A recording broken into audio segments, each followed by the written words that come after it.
For months, the world watched as NewJeans and ADOR, a judge has just dropped a legal statement that changes everything, setting the stage for a final confrontation with no clear winner in sight. The story begins not with a lawsuit, but with a visionary. Min Hee-jin, a legendary creative director from SM Entertainment, was hailed as the mastermind behind NewJeans' instant success. She wasn't just a CEO. She was presented as a maternal figure, a creative genius who understood the members like no one else. This narrative was crucial. It made ADOR and NewJeans seem like an unbreakable family. But behind the catchy tunes and chic aesthetics, a power struggle was brewing. Rumors began to swirl about tensions between Min Hee-jin and HYBE, the entertainment behemoth that owns a majority stake in ADOR. The idyllic facade started to crack in May 2024 when HYBE dropped a seismic.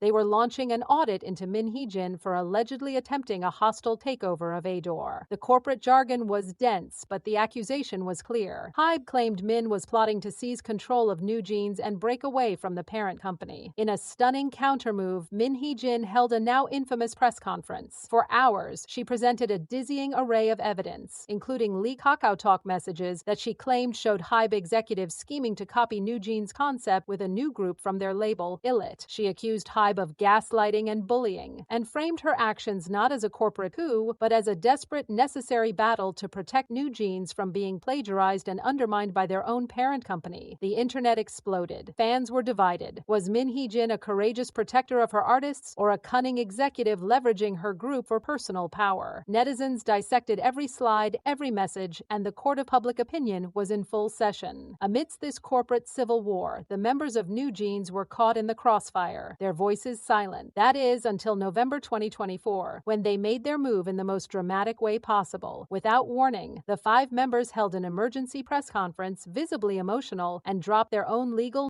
option. They declared that their trust with ADOR had completely collapsed. They accused the company of breaching their contract and stated it was impossible for them to continue under its management. In a stunning announcement, they revealed plans to go independent, even unveiling a new name for their potential future, NJZ. The fandom, known as Bunnies, erupted in a mix of shock and support. The #FreeNewJeans movement exploded across social media. For the first time, the artists themselves were publicly choosing a side, and they were choosing Min Hee-jin over the company whose name was literally an expression of love for them. The narrative was set: the innocent, talented girls versus the greedy, oppressive corporation. But ADOR wasn't going down without a fight. Just 1 month later, in December, they filed a lawsuit asking the court to confirm that the exclusive contracts were still legally binding. The battle was no longer in the court of public opinion. It was now in the hands of a judge. The legal maneuvering was swift and severe. In March 2025, the court delivered a preliminary